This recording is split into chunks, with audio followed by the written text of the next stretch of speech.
Hello hi everyone అండి. మారుతి సాహితీ channel ప్రేక్షకులకు స్వాగతం సుస్వాగతం అండి. అంతా బాగున్నారండి? మేమంతా బాగున్నామండి. జీవితమే ఓ ఢమాల్ నావెల్లో నిన్నటి ఎపిసోడ్లో ఏం జరిగిందండి? చౌదరిని కోమలి చౌదరి దగ్గర తను చేసినటువంటి నేరాలు ఘోరాలు లిస్టు రాయించుకొని అవన్నీ తనే చేశానని ఒప్పించుకొని పేపర్ రాయించుకొని దానిపై చౌదరి చేత సంతకం పెట్టించుకొని ఆ పేపర్లు తీసుకెళ్ళి ఇన్స్పెక్టర్ యాదగిరికి చూపించడం, ఫిర్యాదు చేయడం జరిగింది కదండి.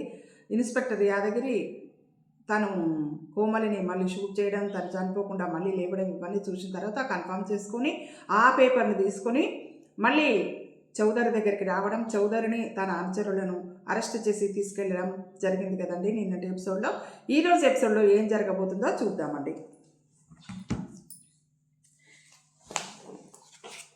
ఎత్తులో ఉంది ఆ వెంకటేశ్వర స్వామి గుడి, పైకి మెట్లున్నాయి. ఆ మెట్లు దిగుతున్నారు కోమలి, ప్రశాంత్. ఇద్దరు పసుపు బట్టల్లో ఉన్నారు. మెడలో పూలదండలు, నుదుట తిలకం, బుగ్గన చుక్క.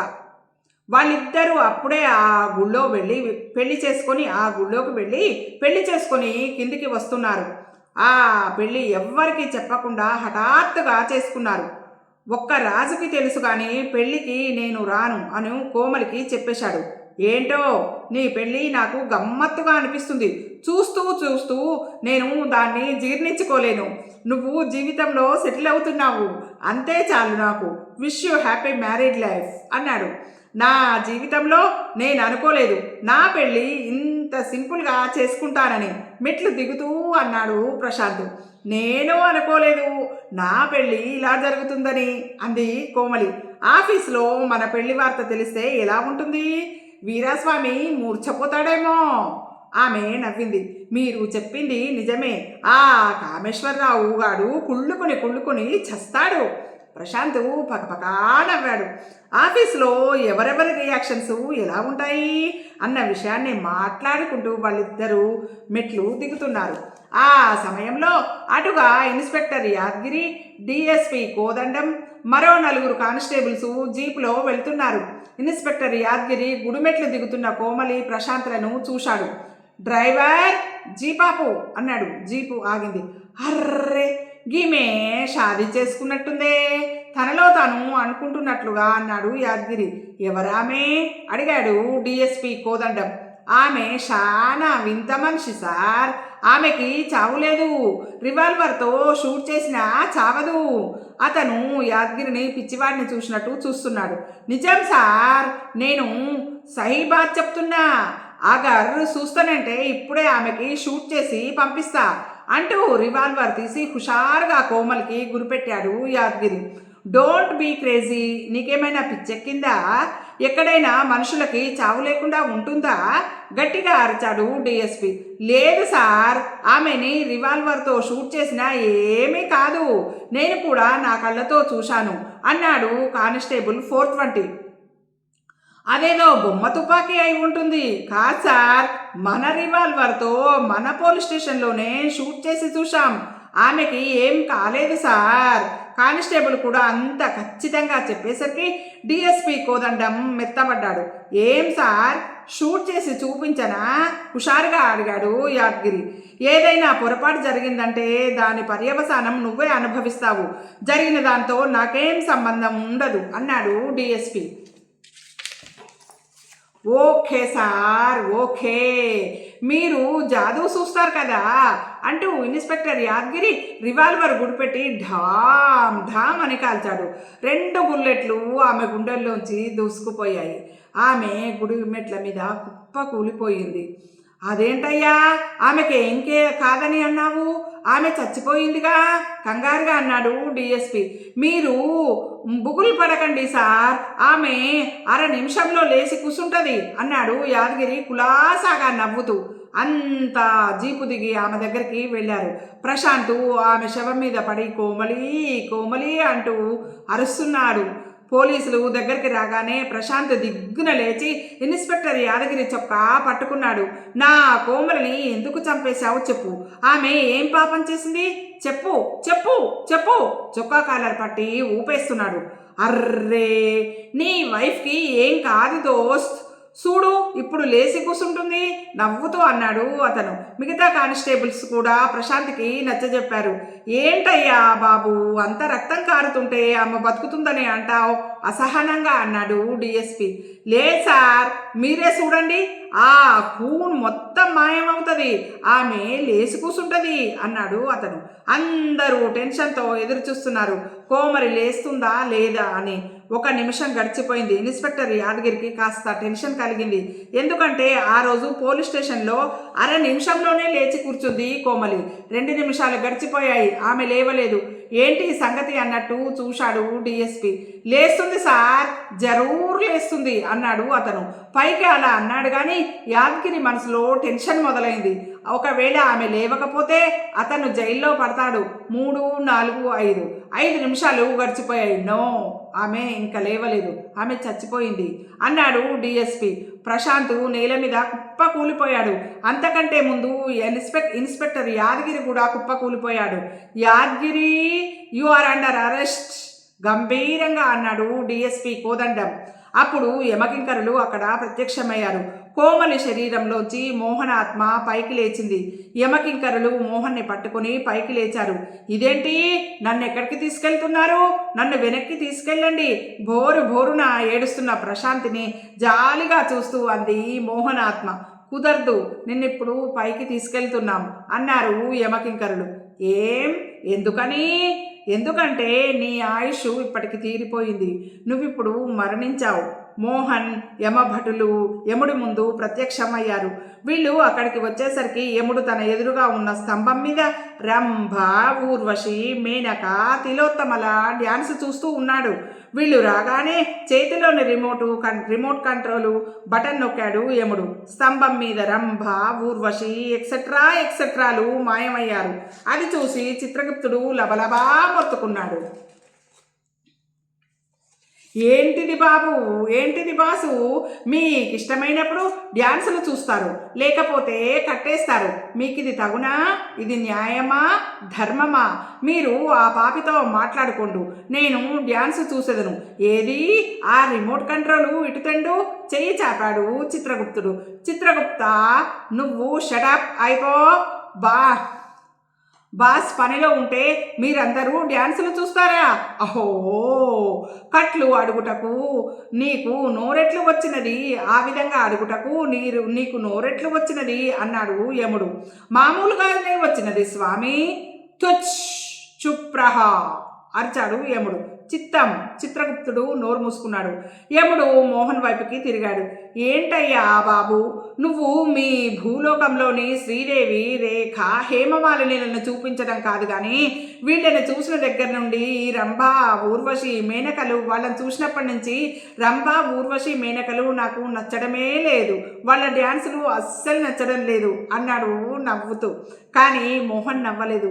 అతని ముఖం సీరియస్గా ఉంది. ఆ సంగతి తర్వాత నన్ను మీ యమభటులు ఇక్కడికి ఎందుకు తీసుకొచ్చారు? ముందు ఈ విషయం చెప్పండి అన్నాడు మోహన్. నేను తీసుకురమ్మంటేనే తీసుకొచ్చారు అన్నాడు యముడు తాపీగా. మోహన్ ఏదో అడగబోయాడు కానీ అంతలోనే అక్కడికి మరో 3 యమభటులు చౌదరి, జగ్గు, వీరులని తీసుకొని వచ్చారు. వాళ్ళని చూసి మోహన్ ఒక్కసారే ఉలిక్కిపడ్డాడు. అరే, వీళ్ళేంటి ఇక్కడ ఉన్నారు? వీళ్ళు ఉండాల్సింది భూలోకంలో కదా? ఆశ్చర్యపోతూ యముడిని అడిగాడు. వీళ్ళ ఆయుష్ తీరిపోయి ఇక్కడికి వచ్చారు. పోలీస్ కస్టడీ నుండి తప్పించుకొని కారులో పారిపోతూ ఆ కారు లోయలోకి బోర్దా కొట్టి చచ్చారు చెప్పాడు యముడు. ఓహో, అలాగా, తల పంకిస్తూ అన్నాడు మోహన్. చౌదరికి, జగ్గు, వీరులకి మోహన్ ఎవరో అర్థం కాలేదు. మరి వాళ్ళు అతన్ని కోమలి శరీరంలో కదా చూసింది. మోహన్ తమను చూస్తూ పరిచయం ఉన్న వాళ్ళ గురించి అడుగుతున్నట్టు యముడిని అడుగుతుంటే వాళ్ళకి కన్ఫ్యూజన్ అయ్యింది. 3 ఒకసారి మోహన్ వంక వింతగా చూశారు. ఏరా, వాడేమడుగుతున్నాడు? నీకేమైనా తెలుసా? వాడిని మీరు ఇదివరకు ఎక్కడైనా చూశారా? చౌదరి, జగ్గు, వీరులను అడిగాడు. లేదు సార్, నాకైతే తెలీదు అన్నాడు జగ్గు.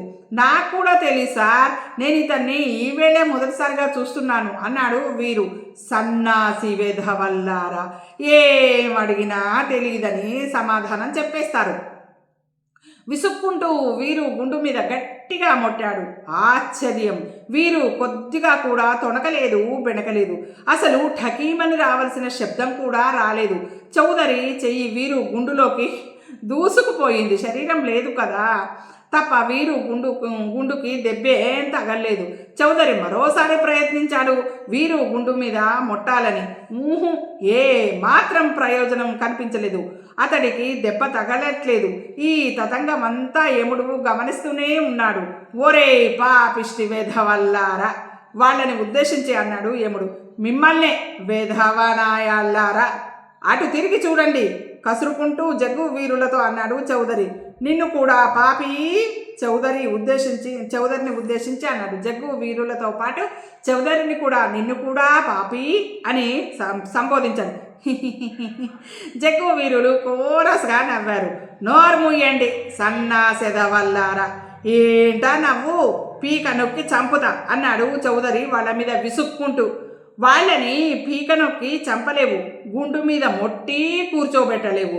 మీరిప్పుడు చచ్చిపోయారా సన్నాసి వెదవల్లారా అన్నాడు యముడు. అర్రే, మీరు కూడా అచ్చమ్మ బాసలాగా తిడుతున్నారే, ఆశ్చర్యపోయాడు జగ్గు. ఎవరిని ఎలా తిట్టాలో అలా తిడతాను, ఎవరిని ఎలా కొట్టాలో అలా కొడతానురా వెర్రి పీనుగుల్లారా అన్నాడు యముడు మీసాలు దువ్వి చిద్విలాసంగా నవ్వుతూ. ఏరా తేరగా దొరికింది కదా అని ఎప్పుడు నా గుండు మీద ముడుతుంటావుగా, ఇప్పుడు మొట్టి చూద్దాం అన్నాడు వీరు జగ్గు వంక కసిగా చూస్తూ. జగ్గు వీరు గుండు మీద బలం అంతా ఉపయోగించి గుద్దాడు. ధన్! వీరు గుండు పెద్దగా శబ్దం చేసింది. తగిలిన దెబ్బకి వీరు బుర్ర తిరిగి నేల మీద దబ్బుమని చతికిల పడ్డాడు. చౌదరి వీరు వంక ఆశ్చర్యంగా చూస్తూ యముడిని అడిగాడు. ఇదేంటి, మేం కొట్టలేమని అన్నావు కదా, మరి మా జగ్గుగాడు గుండుగాడిని చావు దెబ్బ కొట్టేశాడే. యముడు చిరునవ్వు నవ్వాడు. అంటే మీ గుండు వీరు నేను అన్న మాటని పట్టుకొని గొప్పలు పోయాడుగా, అందుకని వాడికి అలా శాస్తి చేయించా. నా ఎదురుగా అలా గొప్పలు పోతే అంతే మరి. వీరు గుండు రుద్దుకుంటూ నేల మించి లేచి నిల్చున్నాడు. జగ్గు కిస్కన నవ్వాడు. ఆ నవ్వు చూసి వీరుకు మండింది. పిడికిలి బిగించి జగ్గు వీపు మీద బలమంతా ఉపయోగించి గుద్దాడు. గుభీ! ఆ దెబ్బకి జగ్గు ముందుకు తూలి బోర్లా పడ్డాడు. నేల మీద నుండి లేచి వెర్రిమొహం వేసుకొని యముడు వంక చూశాడు. జగ్గు ఏంటి ఇలా అయింది అనే ఎక్స్ప్రెషన్ అతని మొహంలో కనిపిస్తుంది. ఇందాక వీరుని కొట్టడం నీ ప్రతిభే అనుకొని విర్రవీగావు, అది కేవలం నా మాయ అని తెలుసుకోలేకపోయావు. అందుకని నీకు గర్వభంగం కలిగించడానికి వీరు కొట్టిన దెబ్బ నీకు తగిలేలా చేశాను నవ్వుతూ అన్నాడు యముడు. ఇదంతా కళ్ళ ముందు జరుగుతున్న వ్యవహారాన్ని గమనిస్తున్న మోహన్కి చాలా ఇరిటేషన్ వచ్చింది. సరే, ఈ తన్నుకోవడాలు పడిపోవడాలు సంగతి తర్వాత, ముందు నా సంగతి చూడండి అన్నాడు విసుగ్గా. యముడు మోహన్ వంక చూశాడు. ఏ సంగతి అడిగాడు. అదే నన్ను ఇక్కడికి ఎందుకు తీసుకొచ్చారు అని. ఎందుకేమిటి, నీ ఆయుష్ తీరిపోయింది అందుకని. కానీ నేనిప్పుడు కోమలిని. మోహన్ ఈ వాక్యం చెప్పాడో లేదో ధామ్ ధామ్ ధామ్ అంటూ 3 రివాల్వర్లు గందరగోళంగా శబ్దం చేశాయి. బుల్లెట్లు అతడి ప్రతిబింబంలోంచి దూసుకుపోయాయి. చౌదరి, జగ్గు వీరులు చేతుల్లో పొగలు కక్కే రివాల్వర్లతో నిలబడి ఉన్నారు. అరే, నేనేదో మాట్లాడుతుంటే మధ్యలో మీ గోలేంటయ్యా? మోహన్ ఆ ముగ్గురు మీద విసుక్కున్నాడు. అవ్వ అవ్వ అవ్వ నోటి మీద కొట్టుకున్నాడు చిత్రగుప్తుడు. ఈ పాపులు మన లోకంలో, అది మన కళ్ళ ఎదురుగానే పాపం చేయాలని చూడడం ఘోరాతి ఘోరం ప్రభు. ఇప్పుడు వీళ్ళు చేసిన దానికి కూడా వీళ్ళు పద్దుల్లో ఎక్కించు చిత్రగుప్త. వీళ్ళ సంగతి కాసేపు అయ్యాక చూద్దాం అన్నాడు యముడు చిత్రగుప్తుడితో. చిత్తం ప్రభు. చిత్రగుప్తుడు కంప్యూటర్ బటన్స్ నొక్కుతూ స్క్రీన్ వంక చూడసాగాడు. యముడు చౌదరి, జగ్గు వీరుల వంక చూస్తూ కుడి చేయి పైకెత్తి 3 సార్లు కిందికి మీదికి మెల్లగా ఊపాడు. అంతే, వాళ్ళ చేతిలోని రివాల్వర్స్ మాయమయ్యాయి.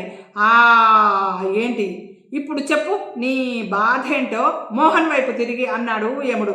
నా ఆయుష్ తీరిపోయిందని అన్నారు కానీ నేనిప్పుడు మోహన్ని కాదు కోమలిని అన్నాడు మోహన్. యముడు చిద్విలాసంగా నవ్వాడు. ఆహా అలాగా, కానీ బుజ్జి కోమలి ఆయుష్ ఏనాడో తీరిపోయి చచ్చిపోయింది. ఇదిగో ఈ వెధవాయలే ఆమెను చంపారు చెప్పాడు యముడు జగ్గు వీరులని చూపిస్తూ. ఆమె శరీరం మాత్రం నీకిచ్చాం. అది నీకిక్కడ పడాల్సిన శిక్ష భూలోకంలో అమలుపరచడాని కోసమని మోహన్ ఆలోచనలో పడ్డాడు. విన్నారా బాస్ యముడేమంటున్నాడో? మేమిద్దరం కోమలిని ఏనాడో చంపేశాం. మేము చెప్పినా నమ్మలేదు కదా అన్నాడు వీరు చౌదరితో. సరే సరే నోరు ముయ్యరా గుండునాయాల. చౌదరి వీరు గుండు మీద మొట్టాలని ప్రయత్నించాడు. కానీ చెయ్యి అతడి గుండులోంచి దూసుకుపోయింది. నోరు మొయ్యండి యముడు తిట్టాడు. మోహన్కి మెరుపులా ఒక ఆలోచన తట్టింది. చూడండి యముడు గారు, నా ఆయుష్ తీరిపోయింది అని అంటున్నారు.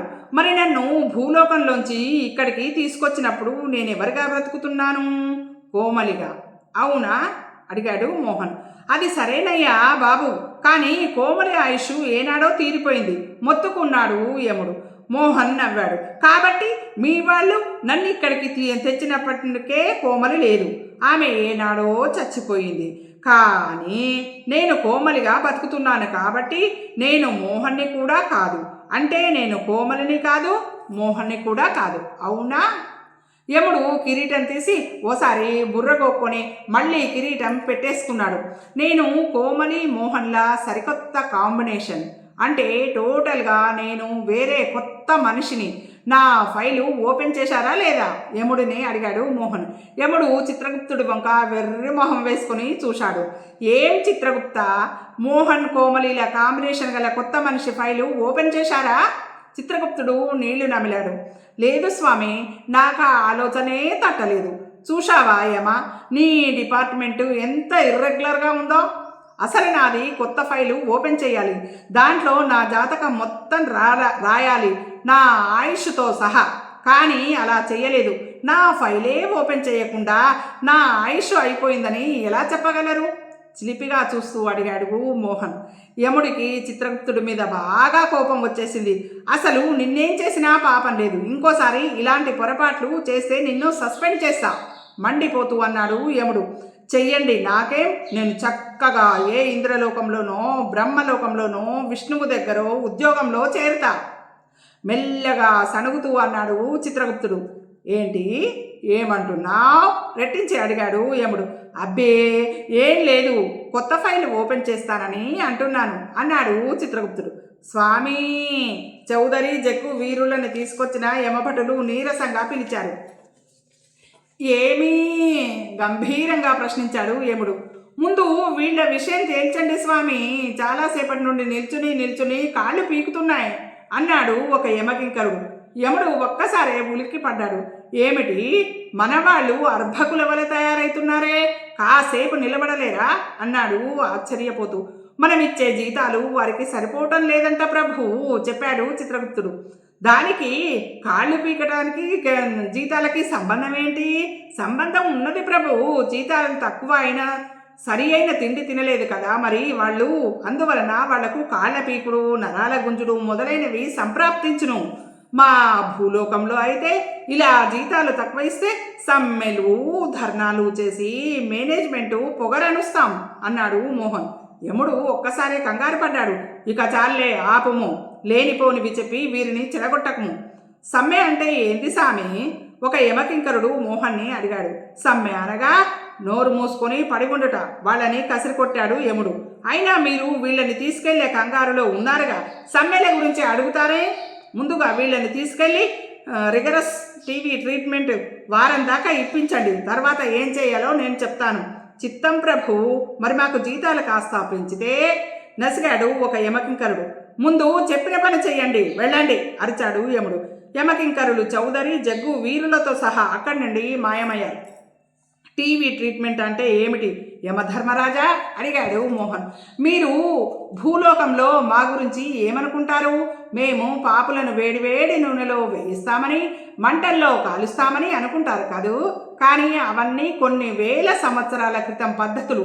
ఇప్పుడంతా లేటెస్ట్ పద్ధతులు వచ్చేశాయి.